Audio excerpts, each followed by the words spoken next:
This is Lightning Power Lunch on the Lightning Audio Network with Dave Mishkin and Jay Recher. Contributions from everyone. That's something we've got all year is when we've had to go through some adversity and lose a big part of our team. With the suspension there to Hags, we just had a ton of guys step up and.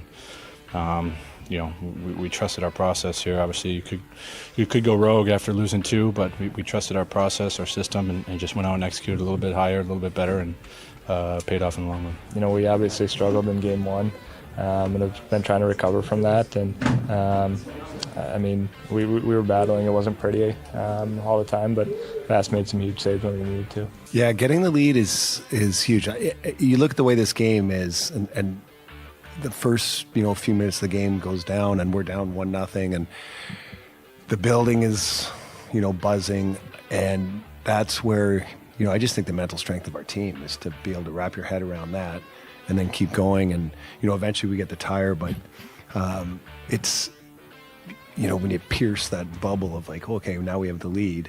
I think that was a big weight off our shoulders, is finally getting that, and then they've actually extended it and protected it. The Bolts bounce back in a big way, down 2-0 in the series against the Florida Panthers. They respond the only way a Tampa Bay Lightning team can do, with a victory down in South Florida, 5-1, and we're going to break it all down today. Welcome to Lightning Power Lunch alongside the voice of the Tampa Bay Lightning, Dave Mishkin. I am Jay Recher here with you down in sunny South Florida. Dave, feels good to be having a victory Sunday here after what we saw yesterday afternoon at Amerant Bank Arena.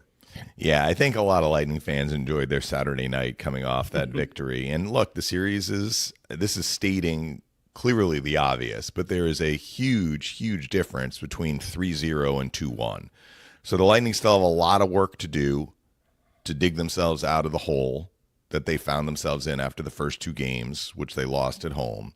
But I can say this, they're back in the series. Right. I mean, this is not now facing elimination and you have no margin for error. So the Lightning have given themselves a chance now to get back in the series even more, and we'll see what happens tomorrow, either 3-1 Florida, but the Lightning would have, of the remaining three games, 2 at home. And yes, they're going to have to win some home games if they hope to win the series. You figure that balance is going to shift at some point. And, they've accomplished at the very least getting a win in Sunrise. They needed 2 after losing the first 2, but they've gotten 1. And we'll see if they can continue playing fairly well. I mean, it wasn't a perfect game like Glendening said in the open, but they did what they needed to do to win the game in adverse conditions on the road without Brandon Hagel, falling behind early. And they pulled themselves out of that deficit and were able to get the lead, which was very, very important, and ride it to a victory. Yeah, before we get into kind of the specifics of the game and talking about some of the players that stepped up, and obviously the Chuck hit very late on Jake Gensel, I want to ask you about your opinion of the overall environment in the building, because you and I have been here for the last couple of years for playoff games, and sometimes you can't even, it's so loud, you can't even hear yourself think. It was just, I felt like it was, and correct me if I'm wrong, it felt like, I don't know if it was because of the afternoon start, Dave, but it was kind of a little bit of a malaise for a playoff game. 7 minutes into the first period, I'm kind of looking around. I was like, did anybody know this game started at 1:00? What was your impression of the kind of the tenor of the game? Because I felt like it lacked a little bit of intensity. I'm probably the wrong one to ask about that, Jay, because when I have the headsets on and the game is on, I am so dialed into what is happening on the ice. I almost am unaware of what is happening in the crowd. Fair enough. Something happens that's people are like, why are they kind of making noise? Like something happens away from the play. I'm aware of that. There are a couple of exceptions, like the Bell Center in Montreal is just loud. Like that is probably the loudest building in the league. A lot of buildings say we're the loudest building in the league. I can tell you the Bell Center is probably, at least for me, where I'm located, the loudest building in the league. And so I'm aware when the game is going on that the crowd is buzzing and making noise. So what I noticed yesterday, And I'm trying to remember if in last year's series I noticed this as well, or in 2022. I didn't see a lot of Lightning jerseys in the crowd. I don't know if you agree with me. I noticed that too. I know. Yeah, I know. and Right that, at the national anthem yesterday, I was looking around. I was like, it's not only that; it's that everybody else is wearing red. So yeah, it seemed like everybody else is wearing a Kachuk jersey. I was like, my goodness, they're single colors. So to me, that isn't, well, Lightning fans don't travel. Like, I mean, Lightning fans are in Sunrise for regular season games. I think it's that Panther fans who have their season tickets are keeping their season tickets. Mm-hmm. They're going to the games. I mean, they're the defending champs. Yeah. So, of course, you know, this is the first home playoff game. We'll see how tomorrow's game looks. But that's a visual. So I looked around the building and I could see a lot of red. Dave, when you look at this game yesterday, I said this on my podcast. I said the big players got to step up. And, you know, through the first half of the first period, you're kind of looking around, not many shots on goal, not much action. And then Nikita Kucherov and Jake Gensel kind of combined. I know Braden Point eventually got credit for the goal, but I thought 86 and 59 kind of looked at themselves in the mirror yesterday saying, if we're going to do this, we got to kind of drag this team into the fight. What did you see from the chemistry with those two guys that really seemed to click and set this Lightning offense headed off into the right direction? Well, they were a big part of the offense, and they needed to be. But I'm actually going to back up a little bit because I thought there was a very important segment of the game prior to the first goal the Lightning scored from Point, because this game could have gotten away from the Lightning. Coop mentioned, 2 minutes and change into the game, they're down, right? So the Florida goal was a very interesting / lucky goal for the Panthers. So the play starts like this. Eric Chernak has the puck in the Tampa Bay end. The Lightning are feeling a little bit of forechecking pressure, which was a problem for them in the first period. It was a problem for them, especially in game one. Greg and I talked about that a lot. The Panthers' forecheck is one of the many strengths they have on their team. They got it going in the first period, and there was a little bit of a problem the Lightning had getting the puck out. So Chernak finally has time, and he tries to clear the zone. It looks like it leaves the zone. Just outside the blue line, Nick Paul is there. He's facing the defensive zone, so he's facing basically Chernak. Nico Mikkola is right behind Paul on him. So the puck hits something, flutters in the air, and comes back to the offensive zone. Both Sam Bennett and Evan Rodriguez are in the offensive zone. So if Mikkola has touched the puck, that's offside. Mm-hmm. Okay? The only time it's not offside is if a player from the team that was in the defensive zone puts it back in by himself. Right.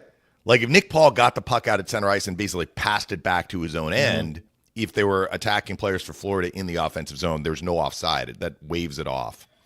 Usually, though, like where it's a bang-bang play where it kind of, we'll say it hits Paul, but Paul's being forced by a member of the other team, and the puck goes back in. A lot of times they will call offside. Right. It's almost like it hit Paul, but he didn't really put it back in. He was almost forced to put it back in. Right. Like the other team had a vote here, but it's kind of linesman discretion. It's unclear what happened to the puck, but like if you watch the replay, it's even hard to see in the replay if it left the zone. So the reason I'm giving you this, I talked to Nick Paul after the game on the bus. He was on the bus that we were on. I'm like, can I ask you about this? And then he gave me one answer, and then I saw Nigel Kerwin when we got off the bus. So I talked to Nigel. I'm like, what happened? Because they were looking at challenging this. So this is the information that I got about this play.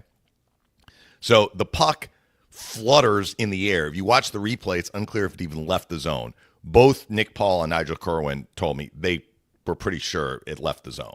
Right. It comes back in. Is it offside? Well, it's ruled okay. So then Rodriguez gets it to Bennett. Bennett goes to the net. Paul recovers, ties up Bennett. Bennett kind of mishandles the puck. Where does it go? Right across the crease, and Matthew Tkachuk has an open net. I'm like, are you kidding me, right? I mean, the Panthers have earned a lot of what they've gotten, but they've also gotten some bounces, right? Like the Matthew Tkachuk goal in game one that hit Vasilevsky and went in. All right, he gets another one like that. So the Lightning looked at challenging. They didn't challenge. It was unclear while all this was happening, like, should it have been offside? Did the puck leave the zone? Who did it hit? Are the Lightning not challenging because they saw it was onside? Are they not challenging because they don't have the data? Like, none of this was clear at the time, but it was a big, big goal. So let me just talk about what I learned from Nick Paul and Nigel. Mm-hmm. So Nick Paul said, that puck didn't hit me. He's like, I thought it might have hit the camera. Like, there's a camera above the glass. Oh, wow. And he's like, I thought we might challenge for puck out of play, which you could challenge for that. Like, if it hits the camera and, like, ricochets back in, as long as you can see that it hits the camera, you can challenge for that. That's puck out of play. Lightning didn't challenge. Then when I talked to Nigel, he's like, I don't think the puck ever reached the glass. In other words, the angle that they had, it was more off the glass. And he's like, it may have hit Nick Paul and he didn't even know it, basically. Wow. But it was definitely a weird angle. He's like, we didn't even get a replay until the intermission of kind of what we saw. Like, it was not an easy replay because it was, again, a bang play. You have to have the right camera angle. So the Lightning decided not to challenge, I think, because they didn't have the data. But even after the intermission, it was unclear. Even after the game, it's unclear exactly what happened. What was your initial reaction, Dave? I thought that Paul had it hit him, but I mean, I'm pretty far up and I'm on the other side. I'm on the other side of the red line. Yeah. To me, it looked like Mikkola forced Paul to put I thought it was off. I said off right away. Yeah. And I was like, whoa. And then when the puck ends up in the back of the net, you're like, oh no. Maybe Mikkola didn't touch it, but he at least affected the puck going back in. Right. And often that is called offside. Nigel told me, though, as long as Mikkola doesn't touch the puck, they don't call offside. So I'm like, all right, well, I feel like I've seen a lot of plays like that where technically it's almost like stick on stick. You know, it's like the Nick Paul player in this instance has his stick blade touch the puck, but the Mikkola player is almost like forcing the stick onto the puck. It's kind of intent anyway. The Lightning didn't get the offside call. They couldn't challenge, and the Panthers got a lucky break. So it's 1-0. You may be right that the crowd wasn't as engaged as maybe you would have thought they would be with their team up 1 early in Game 3, third straight game where they've scored an early goal. Yeah, I think they thought they had it in the bag. They're like, well, maybe that's it. Well, nothing. We're the defending Stanley Cup champions. I was like, man, I really, and I put this on Twitter last night, Dave.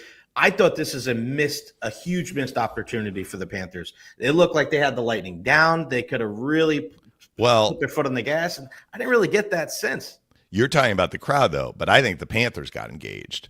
I mean, the Panthers for the rest of the first period. So in Game 3, I think the Florida Panthers generated more scoring chances than they generated in the first 2 games combined. Now, they generated some terrific scoring chances in Game 1, but again, they only had 16 shots. I thought 5 of their 6 goals were tremendous scoring chances, but they probably had 5 scoring chances in the first period alone. So this is where Vasilevsky's imprint on the game, at least in one part of the game, was felt in a big-time way. Because the Lightning, from the point that Tkachuk scored, really up until they tied it, they were having a lot of problems with the Florida forecheck. They weren't executing. They couldn't get out of their own zone. They were fumbling pucks. They were having breakdowns in front. I mean, Barkov alone had 2 tremendous chances in front. Carter Verhaeghe had a tremendous chance in front. I mean, the Panthers finished with 12 first-period shots. One was the Tkachuk goal. They might have had a shot or 2 before the Tkachuk goal. I'd say they had 4 or 5 really good looks to make a 1-0 game, 2-0 or 3-0. Vasi shut the door. That was a very, very important part of this game, that the deficit only was 1. So we go to the end of the period. You mentioned the top line making a play. They made a play. They made the play against the very best defensive unit for the Panthers. Right. On that point goal, which was credited to him because the Gensel shot hit him, the Panthers had the Barkov line out there, their best defensive forward line, and they had Forsling out there with Ekblad, who was back in the lineup. Gustav Forsling has the puck in the corner, tries to make a pass out of the defensive zone. Gensel blocks it. We are talking, Forsling is their McDonough. Yeah. Like, if you're a Panthers fan and you see Forsling with the puck in the corner, with a chance to get it out, you have full confidence that puck is getting out. Forsling didn't get the puck out. So Gensel intercepts it, kind of maneuvers it to Kucherov, and then Kucherov uses a tremendous stick handling move to like elude two Panther players, returns it to Gensel. Gensel makes a move. He walks around Reinhart to go from kind of the high slot to the low slot, and then he wrists it. It hits point and goes in. So big plays made, because there were multiple plays there in that sequence, made by the Lightning. First, Gensel intercepts the clearing attempt. Second, Kuch makes his stick handling move and returns it to Gensel. Third, Gensel gets around Reinhart to move into a better scoring area. And then the Lightning got a little bit of a bounce themselves as it went off point and in. And that goal completely changed the complexion of Game 3. Completely. The Lightning never again trailed. It was the first intermission that they went in not trailing. Mm-hmm. The only other time they'd been tied was other than 0-0 was in Game 1. I remember Reinhart scored in the last minute of Game 1 in the first period. So the Panthers have had a lead going into every intermission until Game 3. So that was a huge, huge goal. I thought the first 3 goals the Lightning scored were all huge, huge goals. But that was kind of how I saw the first period. And then the rest of the game was different. The rest of the game was different than the first period. And score effects matter. They matter so much. For the first time really in the series, the Panthers were not like, all right, we're up. We're D'ing up. We're locking it down. Take away time and space. Make the smart, safe play. They want to give us something because they're getting, greedy for offense. We'll take it. We're not going to break from our structure. Now it's different. Now it's 1-1. And they probably were thinking what you were saying, Jay, like we had a chance to bury them. Yeah. And we didn't. We dominated the first period, and we're 1-1. Mm-hmm. Completely different mindset. And, we can talk about the second and the third and what happened there. But there was a lot happening in the first period. I kind of explained the Florida goal and what I learned afterward. And, that's a gut punch for the Lightning. They're like, this play maybe should have been offside. They get a lucky bounce. We're down again. And when Coop talks about the mental toughness, like that's part of it. But they needed Vasilevsky to help them, I thought, in the first period. He made every single time that there was kind of the game was hanging in the balance in a little bit, whether they were Lightning were down or even ahead. He was so calm. And I think after the first period of Game 2, he has been locked in, Dave, for the last 5 periods. Andrei Vasilevsky and Mike Rupp said as much on the NHL Network right after the game yesterday. And he goes, the Panthers better watch out because Andrei Vasilevsky seems to be in his mode. And those last 5 periods, man, you can tell with Vazzy, it's not always about the saves he makes, Dave. You know this as well as anybody. It's about the deflections. It's about in front. It's about navigating through the traffic. It's about the pucks that go into the corner, the pucks that go out of play. Like there's just, when he is on, he has such a his finger is on the pulse of the game. And it's just such a joy to watch. And he did such a great job there in the second period. And then the game was hanging in the balance. It was like, all right, now what's going to happen? Are the Lightning finally going to take this lead? And you heard John Cooper say it there in the open, to pierce that bubble and to kind of get over that mental hurdle of, hey, we got to get a lead in this series. Mm-hmm. And Nick Paul comes up big and a little bit of a fortuitous bounce as well. But man, that was like the perfect time for the Lightning to kind of seize control of this game and to give them a leg up and giving themselves a chance to be a factor in this series. I did think the second period was even, but it wasn't even like both teams were just kind of neutral. I thought at points the Lightning kind of pressed and at points the Panthers kind of pressed even before the Paul goal. I thought the Lightning had a pretty good start to the second. They won some face-offs in the offensive zone. They had some possession time. I'm not sure they generated a lot. And then the Panthers had a push. I think they had a power play. Yeah, Sorelli got called for cross-checking about the halfway point. And the Lightning did a pretty good job on that penalty kill, but the Panthers had a little something going.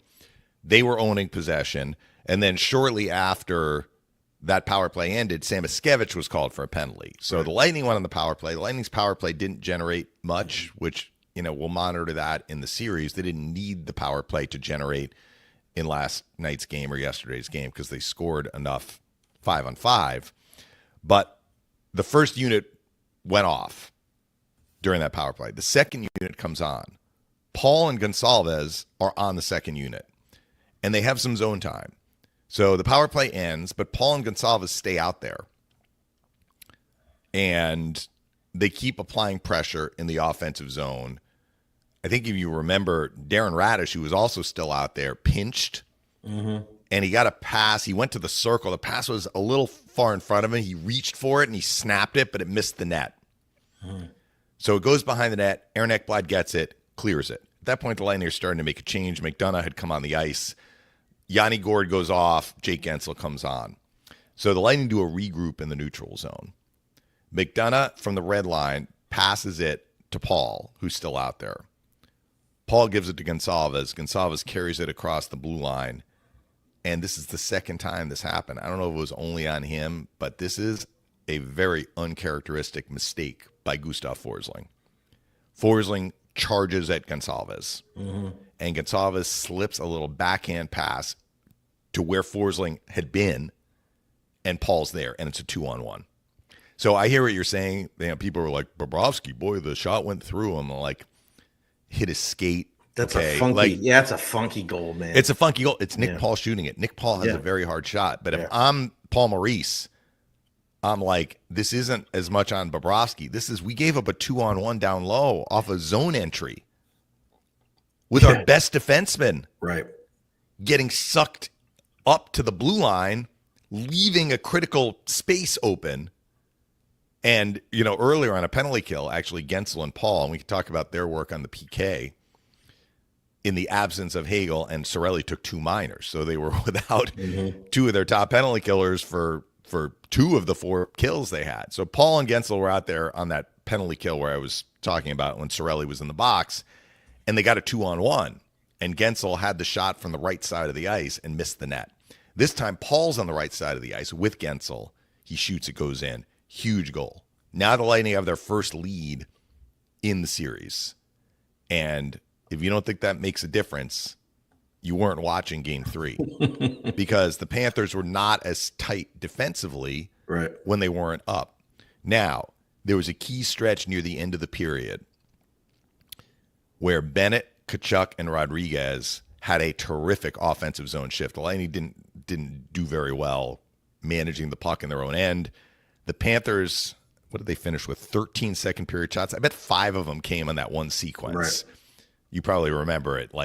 There was Rodriguez shot at Bennett, had a rebound. Bennett went behind the net, tried to wrap around. Vasi made the save. It went back to the point, et cetera, et cetera. So the play is whistled dead, and that's when we had the scrum. Now, I will tell you that the booth that I had in Sunrise, the only monitor I had was literally behind me, like over my right shoulder to the side.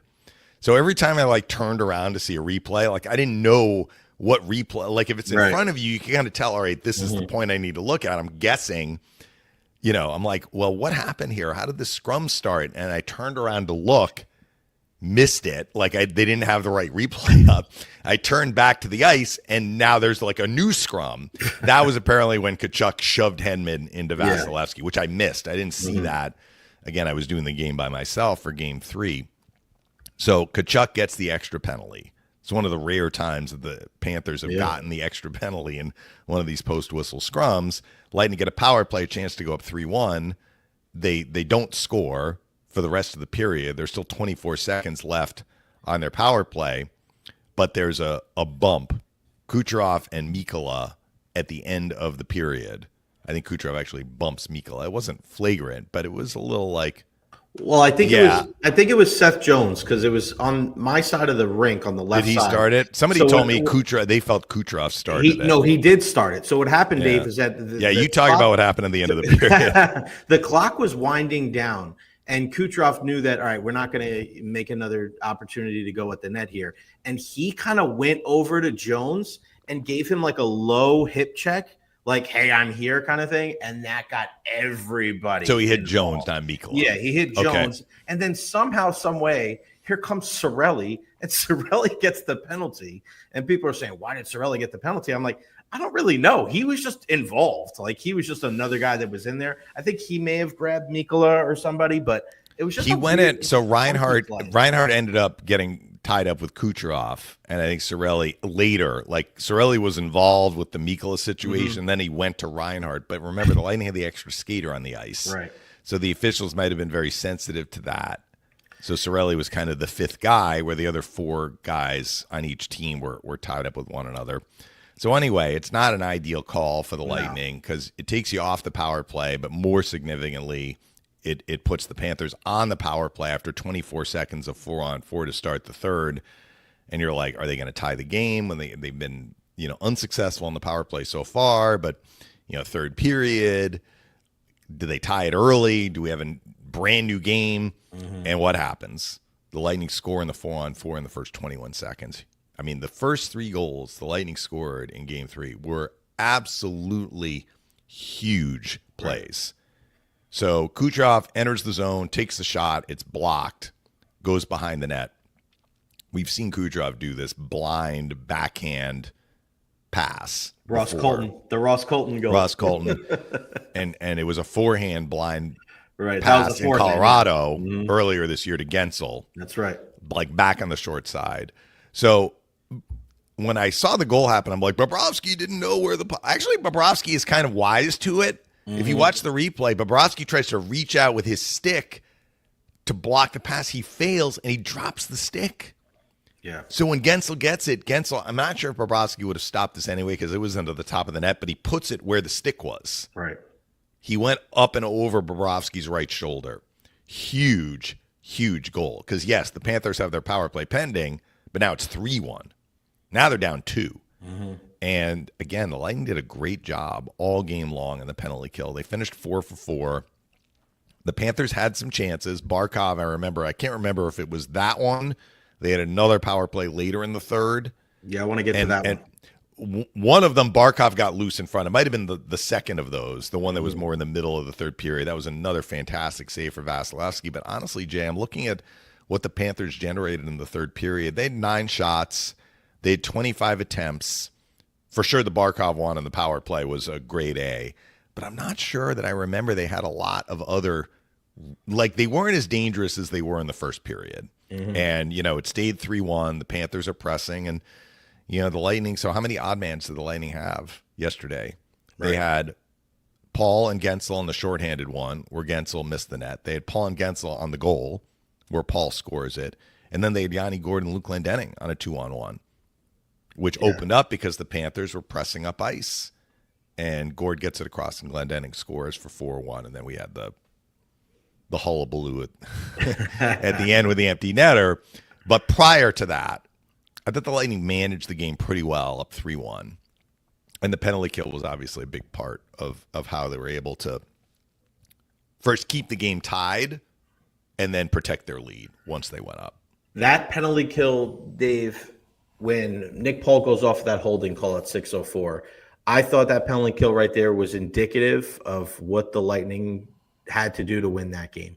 And they had at least four block. I think it was 5. Yeah, Glendening and Gergensen's got stuck out there, right? But Glendening had 2 big shot blocks, and McDonough had 2 big shot blocks. And then later on, even after the power play expired, there was a couple more shot blocks from Moser had a couple, Cirelli had one. It was all hands on deck. Everybody was putting their bodies on the line. And there was one moment where Luke Glendening skated off the ice after that penalty kill, and the guy that greeted him on the bench was Nikita Kucherov. And there was just an embrace. I mean, it's your first-line winger, your fourth-line center. I don't know what their interaction is like on a daily basis, right? They don't play a whole of a lot together. But Dave, to see that appreciation from your top guy and your guy that, is out there with obviously compromised, but Luke Glendening has given everything to this team during his tenure with the Bolts. And then he scores the goal, Dave. Yeah. I mean, the Lightning, I think, are 14-0 in Glendening's career when he scores a goal. I mean, you don't always see that like automatic reward for a guy that really does everything and he's so selfless. But when Luke Glendening scores, you can tell the guys on the bench. It means a lot to them because he's just such an incredible player. And a lot of the things he does may get overlooked outside of that room, but not inside. No, that was a nice way to finish off basically the scoring on Bobrovsky. And it was a well-executed 2-on-1. I mean, Gourde has to protect the puck to stay on side. Like he has to almost pull up a little bit to stay on side, which he did. And then, of course, he got the pass across. And it was lefty on the left, righty on the right. So there was no one-timer available. But Glendening is able to stop the puck, and then Bobrovsky has time, a little more time, because Glendening cannot one-time it. So Bobrovsky starts moving, Glendening put it up. And I mean, that's basically an unstoppable shot if it's on net. So, that basically ended it. There's still a lot of clock left. So I guess I shouldn't say that ended it. It was 4-1. On the next shift, Maurice pulls Bobrovsky, and, the Lightning intercept the puck at their defensive blue line. Gensel shoots toward the empty net. It gets blocked. He gets it again. He pushes it forward to Cirelli. Cirelli has nobody in front of him. He scores the empty net goal. And then Matthew Tkachuk, after Gensel played the puck, hits him, blindsides him. And so he got the major, just like Hagel got the major at the end of game 2 or in game 2. 5 minutes on the clock, 5-minute major. So the Lightning finished the game on the major power play. They weren't really pressing to try and score. They were already up 5-1. So they finished the game 0 for 5 on the power play. Power play has not really come through for the Lightning to this point in the series. That's something to monitor moving forward, but I wouldn't put too much stock into the last one, even though it was a major, because they were just like, let's get out of this game and, avoid any more funny business. So, of course, a lot of the chatter after the game was the hit that Tkachuk had on Gensel. The game after, Hagel had the hit on Barkov. Barkov was cleared to play. He played. I thought he played well. I mean, I don't know. I don't watch the guy every single game like Panther fans do, but he did not seem affected at all. No, he didn't seem compromised. In some ways, I felt he was their most dangerous offensive player, as a matter of fact. I mean, he had a lot of scoring chances right in a prime scoring area, and, Vasilevsky stopped him. That happens sometimes. So the game after, we see another major for interference. The plays are not identical. I think there are things you can parse that are different with the Hagel hit as opposed to the Tkachuk hit, but now we kind of wait and see if the DOPS is going to get involved. We have not had a show since the suspension came down on Hagel, because Greg and I pre-taped Friday because the team was going to the airport, and at that point we didn't even know that he was going to have a hearing. And I said on the air, Jay, I would be very, very surprised if there's any supplemental discipline for Hagel. And I will tell you, I was very, very surprised that he got a 1-game suspension. I was not the only one on the Lightning side, if we can call it that. Within the organization, certainly the fans didn't like it, and I can understand that. But, sometimes when there's a suspension, you kind of hear from the people in the organizations like, he probably deserved it. Yeah. They were not pleased with this call. Look, the referees who called the major looked at it on video. They upheld the major. The DOPS, they took their time. The suspension came down pretty late on Friday night. And if you watch the video explaining why he was suspended, it seemed like they were planting their flag on this part of the play, which is Barkov never touched the puck. And they also called it a high, hard hit. I'm sorry, it was a hard hit. I don't think it was a high hit. And they said he made partial contact with the head. I didn't see that. Hagel, how many inches is Hagel giving up to Barkov? And Hagel never left his skates. Right. To me, that was a shoulder-to-shoulder hit, shoulder to chest. Barkov hit the ice, and maybe his head got jostled with the contact. And when he hit the ice, I actually disagreed with some of the things that the DOPS said in the video. I didn't disagree with, their logic was he didn't touch the puck, Barkov. The onus is on the aggressor, in this case, Hagel, to ensure that Barkov doesn't touch the puck. So by that logic, they're like, he hit him hard. In their mind, he hit him high. He didn't touch the puck. And Hagel has to take responsibility to know whether Barkov touched the puck or not. That is their argument. That is why he was suspended for a game. I will maintain what we said on the air on Friday. If you are Brandon Hagel and you see Barkov reach with his stick, which he does, basically he was tying up McDonough's stick. He didn't touch the puck, but this is a bang-bang play. To say that, what's Hagel supposed to do? Well, I'm not sure if he touched the puck, so I can't hit him at all. In his mind, it's like he's making a play in the puck. I got to erase this guy. Otherwise, he's going after that puck behind the net.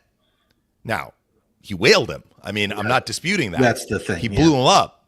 But I don't know how you can presume that Hagel should have known that Barkov didn't touch the puck when it's like bang, bang, right? Mm-hmm.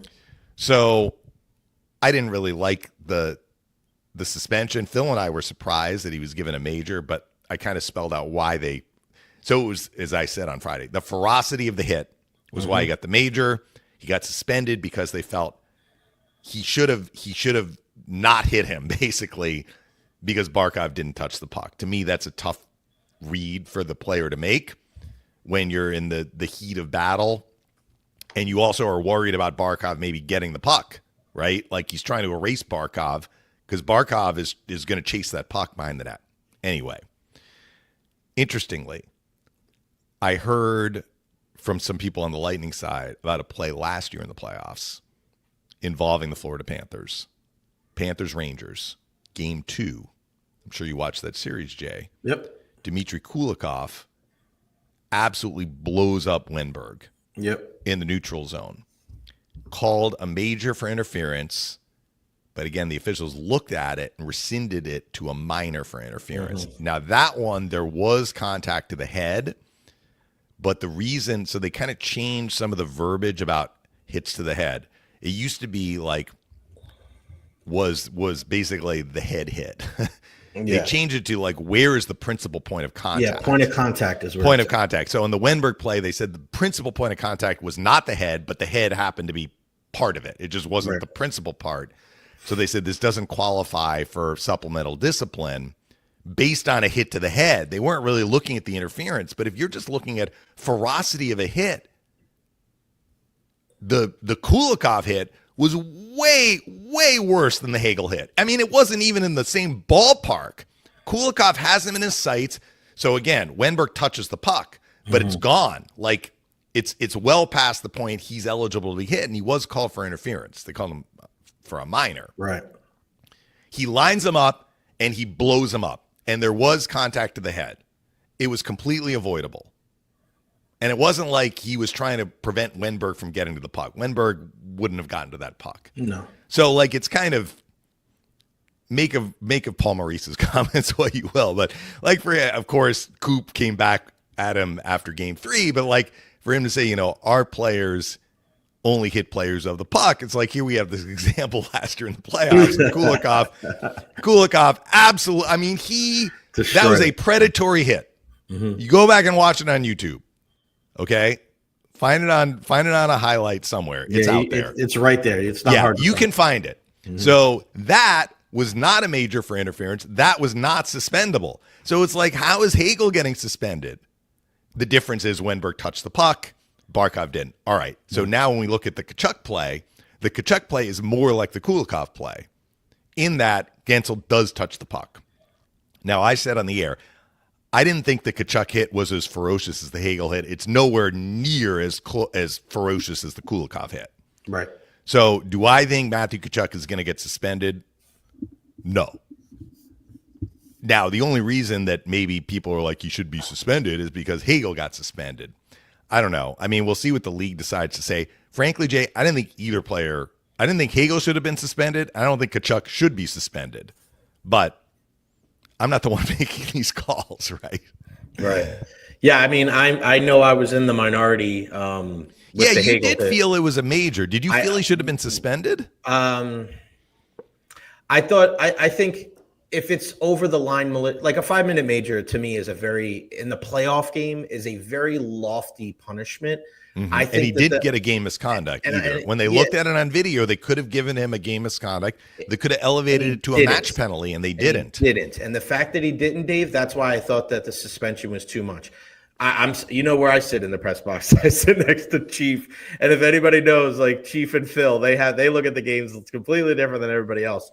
And I go, Chief, that's 5. And he goes, no way. I go, Chief, that's 5. Because where I'm at in the press box, I could see, and it's obviously easy for me because I'm not down there. And you made a great point of like Hagel in a bang situation, but I could clearly see that Barkov was looking to pick up the stick of McDonough, and McDonough's stick got out in front.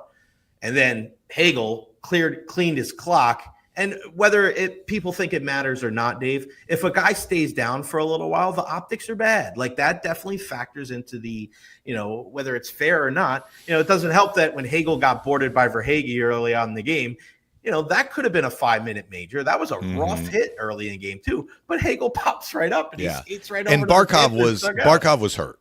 I mean, Barkov, if Barkov was okay, he would have come back out for the power play, and he for sure would have been out there when it was the 5-on-6 for the Panthers. Yeah, he was a little woozy there for sure. Yeah. So I thought the initial hit, my big thing, Dave, looking at that is the Lightning were on the power play. It was unnecessary.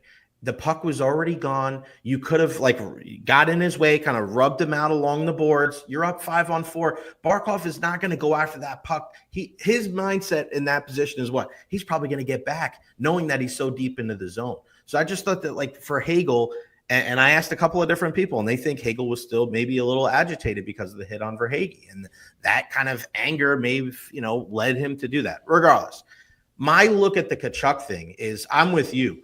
Gensel obviously didn't stay down. But the one thing that's different, because people ask me, what's the difference with the hit? One big thing is that Hagel was mirroring Barkov all the way down the ice. He was with him. He's skating with him, and then he hit him.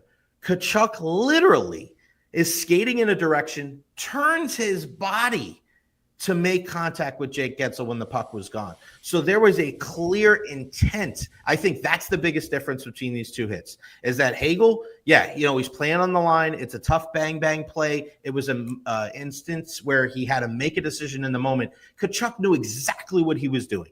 That was retribution. That was payback. He knew that, Gensel's that guy. He's open ice. I'm going to turn my body. And I do think he's going to get suspended. I think it's going to be a retaliatory thing. They already suspended Hagel. And the big difference between these two is that Tkachuk literally gave up on Anthony Cirelli, who was going to score a goal to put them up again. He didn't throw a stick. He didn't go in that general vicinity. Dave, he turned his body all the way. It wasn't like, he's in my path. I'm going to elbow a guy as I'm skating. He turned. And the league, I'm telling you, I really believe the league is going to look at this dude went out of his way to make contact with the player that did not have the puck. Even though he did touch the puck, I understand that comparison. Mm-hmm. I wouldn't be surprised if we hear about a hearing today and that they give him a game as well. You have about a second. I think people have told me it's 0.8 seconds. I'm not quite sure how they monitor that. But for the people who are like, Gensel needs to keep his head up. Gensel needs to keep his head up. Gensel wasn't watching. Like at a certain point when you deliver a pass and the puck is off your stick, wait a beat. Yeah. You are no longer eligible to be hit. That's why Kulikov, right word, Dave.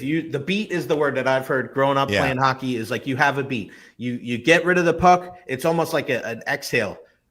If the guy doesn't hit you in the middle of that exhale and you're about to take another stride or you're about to take another breath, if he hits you after that, it's interference. And it was way after a beat. Yeah. So the Kulikov hit on Wenberg was called interference because it came late. Wenberg had lost the puck, actually. It bounced off his stick or something, or he pushed it forward, and it was too late. It was after that beat. That's what happened with Tkachuk on Gensel. So it definitely was interference. So the votes for suspension, and I'm not disagreeing with you. I can see how the league would interpret this. Right. The votes for a suspension are the hit was very avoidable. He didn't have to hit him, right? Mm-hmm. And he did blindside him. So Gensel is not expecting to be hit, which is what they said about Barkov. Barkov hasn't touched the puck, so he's not expecting to be hit. Mm-hmm. Gensel is not expecting to be hit because that beat has passed. Yeah. And those are votes against negative to Tkachuk. Right. On the other side, I don't think the hit was as violent as the Hagel hit or the Kulikov hit. Right. And Gensel popped right up. Yeah.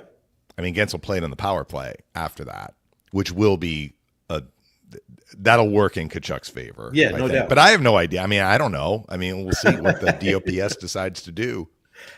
The intent, right? We don't know. It's hard to judge intent. We do know that. Yeah. And people are they've set a precedent. Is this the new precedent? I really don't like this precedent if that's the case. No, I don't the penalties have been issued on the ice.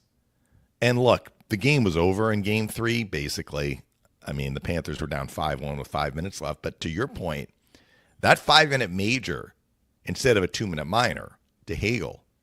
First of all, they didn't have Hagel for those extra 3 minutes. Yeah. And they were down 1-0. So those 3 minutes the Lightning had to spend extra on the penalty kill affected their ability. I'm not saying they definitely would have scored, but like those are 3 minutes the Lightning would have rather have had 5-on-5 than shorthanded. That's so the key. like they had to pay a price for the major penalty in terms of what happened in the game, the outcome of the game. So I don't know. I mean, if that hit happens in game 52 of the regular season, do I think Matthew Tkachuk gets suspended? No. But I think in a playoff series where a guy on the other team was suspended for the previous game, or for the previous game something happened and he got suspended, the optics of it, we'll see. But I think that's why the motive and the intent has to take you have to take that into account, because if you're the league, you're looking at this, in my opinion, if they're going to go down the route of suspension. If you don't suspend him here, what do you open up this series for if game 4 gets out of hand late in the game, right? So you have to look at, because I could see the league going, all right, Hagel got his, Kachuk's going to get here, no more funny business. Let's just play hockey and let's just clean it out here. Because if you leave it open, now the Lightning are like, whoa. I mean, look at the intent. You could say that Hagel's came kind of in the run of play. Yeah, it was a late hit. He got penalized, what have you. You didn't give him a match penalty, as you articulated. You still suspended the guy.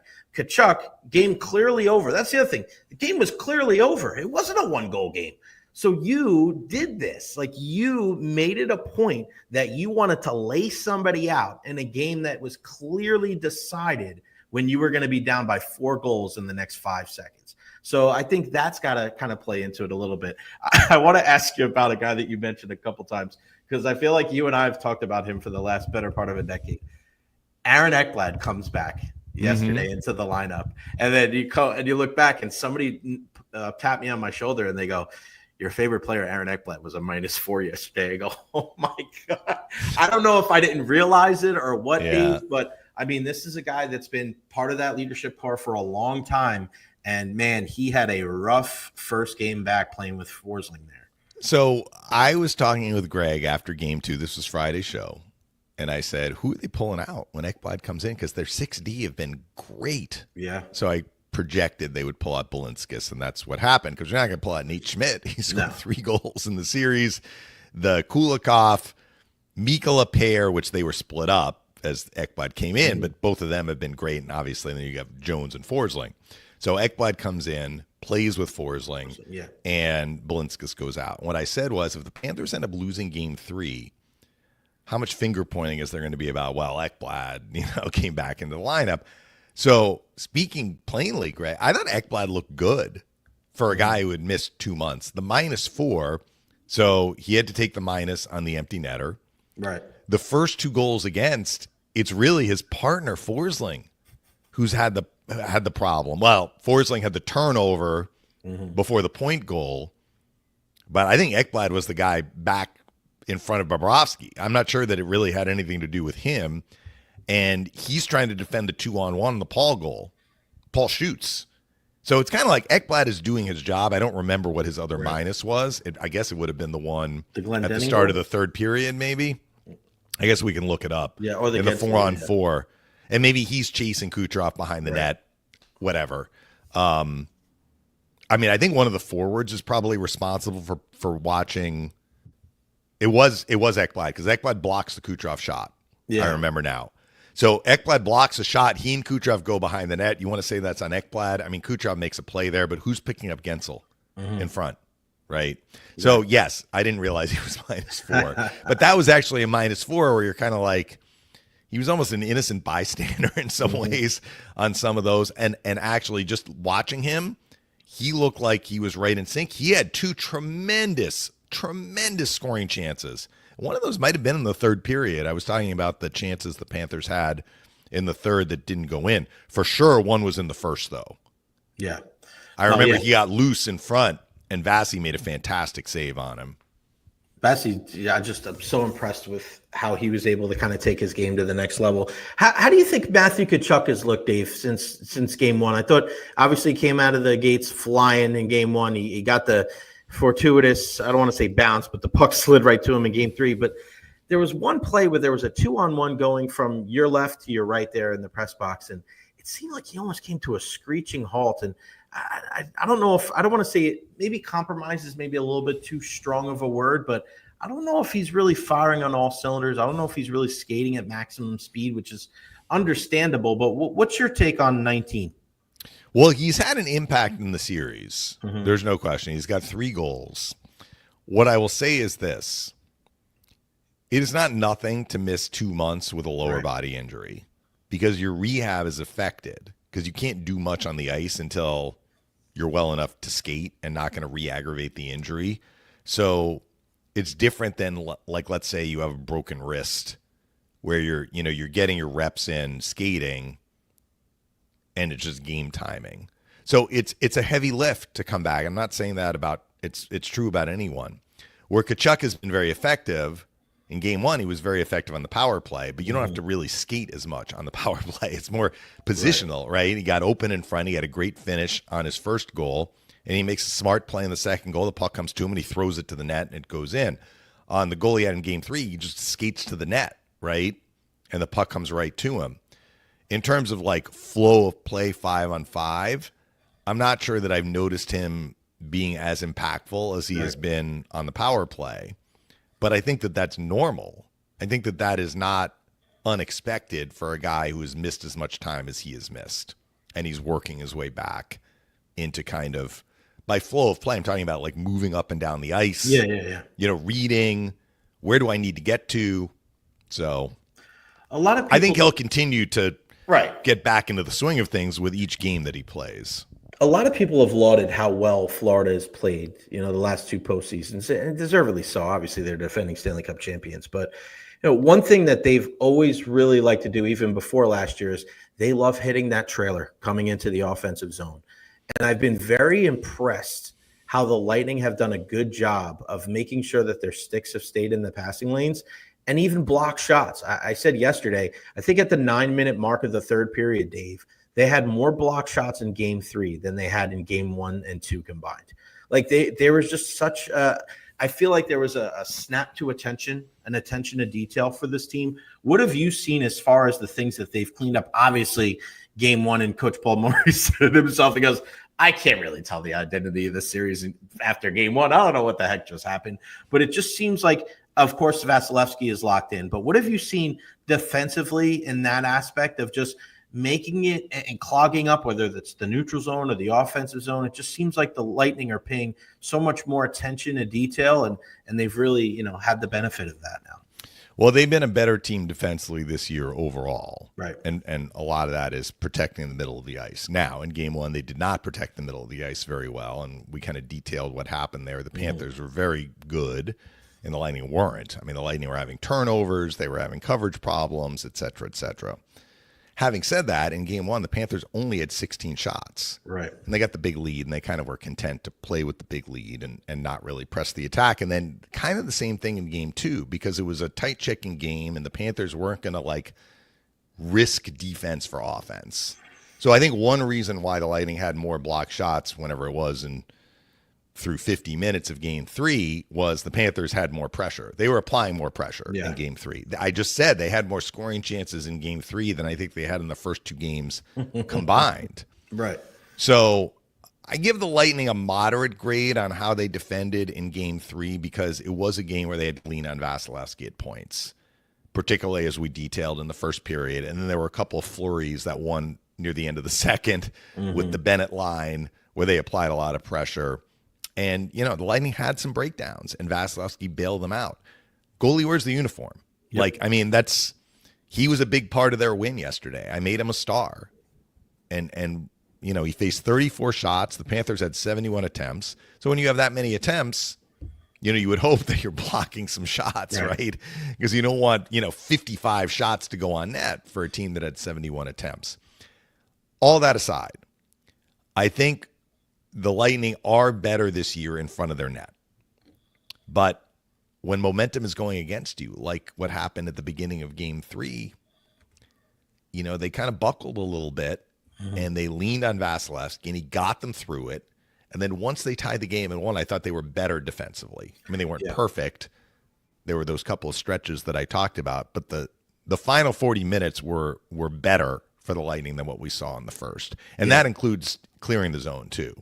I thought they handled the forecheck with a couple of notable exceptions. I thought they got out of their own end better in the second and the third than they did in the first. But again, the game was tied and then they were up. Yeah. So it changed the dynamic. It's interesting you bring up the trailer because we had a lot of fans, or at least some fans, make this point that, is proven to be true by a lot of the people who track these metrics. And I've noticed it in the series. The Panthers were the number one team in the NHL, if I'm remembering right, for dumping and chasing from the neutral zone. Yeah. So they have generated a lot of their good work in the offensive zone under Paul Maurice off the cycle. And I'm like hearing this and I'm like, I know Barkov carries it in. I know Bennett carries it in. But honestly, like they will carry it in. And maybe when they carry it in, they do look for the trailer. But the Panthers, the majority of the time, they dump it in. They do. I've seen it in the series. And that's Barkov, that's Bennett. And they get it on the forecheck. And they've made life hard for the Lightning and for other teams through the season to execute clears. Right. So I think that's probably a little bit more of their DNA.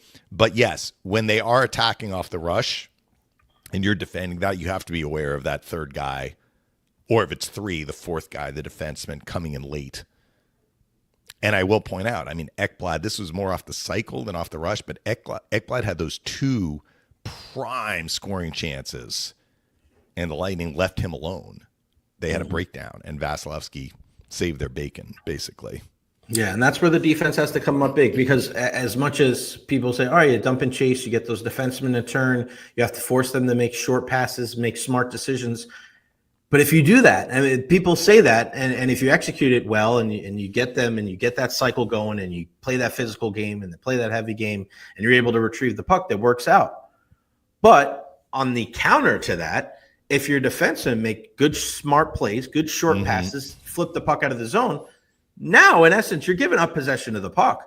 And I feel like the Lightning have grown into it. And some of these guys, I think Lilleberg's played much better than he did in game one. He's kind of grown into a little bit. I think Radish is a guy that took it personal that he got scratched in game two and played a little better in game three. So that is something that I'm going to certainly key on for game four coming up tomorrow night. I want to ask you, before we wrap things up, I want to ask you about Gage Gonsalves, because I feel like he's got a very, you mentioned the pass that led to the Paul goal. There's a slipperiness. I don't know if that's a word. No, it's a word, and that's a good word to describe his game. There's a slipperiness to his game, Dave, where he's able to avoid contact, he's able to keep possession, and I think at times when it's Paul and Geekie and Gonsalves, they give the Lightning a little bit of a different look. They can play a little bit of a heavier game. I think that they're so key into maybe not always scoring goals, but holding the puck and giving them some offensive zone time. What have you seen from that line, but especially 93? Well, poise from Gonsalves, and that's really what it's about. Like, he's no longer new to the NHL and asking himself the question, and probably the Lightning asking the question of him, do I belong here? Can I stay here? What's my role here? I know what I can do in Syracuse at the AHL level.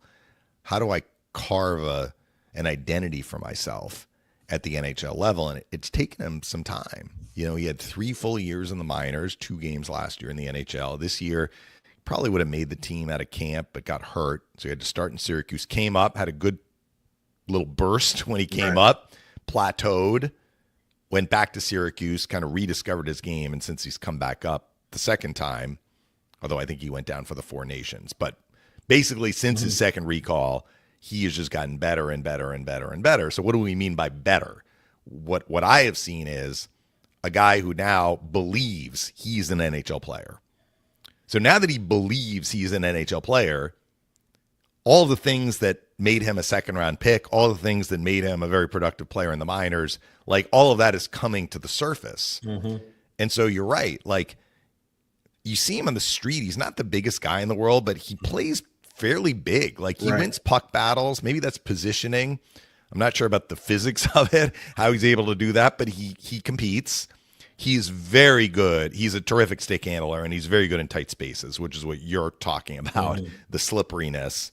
He's got playmaking abilities, which we saw in the Paul goal, but we've seen that from him previously. And, he led Syracuse in scoring last year primarily with assists. So he is a facilitator. That seems to be his bread and butter, but he can shoot the puck too. We've seen him score goals from distance, including his first NHL goal, which came from the side. But he scored a goal against Washington, high slot, upper corner. Yeah. He has tremendous success in the shootout. He has throughout his career. You're not usually that good in the shootout unless you can shoot the puck, right? For sure. I mean, if you're slippery, that'll help, and you can make moves. But he can score from distance. I think the Lightning have found a gem. I don't want to say found a gem because they drafted him a few years ago, but at the start of the year, I don't know that we could have predicted that the Gage Gonçalves we're seeing now would be that guy. Yeah, you're right. And he has turned into that guy, which is great, great news for the Lightning moving forward. Yeah, think about how many guys you're getting contributions from right now, right? That weren't on this team, or maybe like on this team at this point last year, contributing in the playoffs, right? Like think about Gonçalves and Geeky and what they've been able to do, and Gord's here, and even a guy like Ergenson's. And man, it's just I like it. I feel like the Lightning are really rounding into a form. And Dave, we're going to hear from him. Are you going to be there for the availability here in a little bit? Well, it's in our hotel, so I guess mosey on down. That would be the epitome of Sunday laziness if I didn't go down to wherever they're doing the media. But yes, and then we'll get ready for Game 4 tomorrow. But great to be with you again on Dave, on this Sunday, Jay. Thank you so much, Dave. And again, Dave and Greg Linnelli back at it tomorrow ahead of Game 4 tomorrow night. Lightning and Panthers, Bolts with a big win, get back into the series. It's still 2-1 Cats, but man, after what we just saw Saturday afternoon, I think there's a lot of hope here in Bolts Nation that the Lightning will be able to tie this thing up. All right, make sure you follow everything with the Lightning Audio Network, Tampa Bay Lightning, on all social media platforms. And, of course, you want to see what John Cooper is saying after games, because he's one of a kind, man, especially what we saw after the game yesterday. So for Jared Johnston, Steve Versnick, Dave Mishkin, I'm Jay Recher. We'll see you next time right here on Lightning Power Lunch.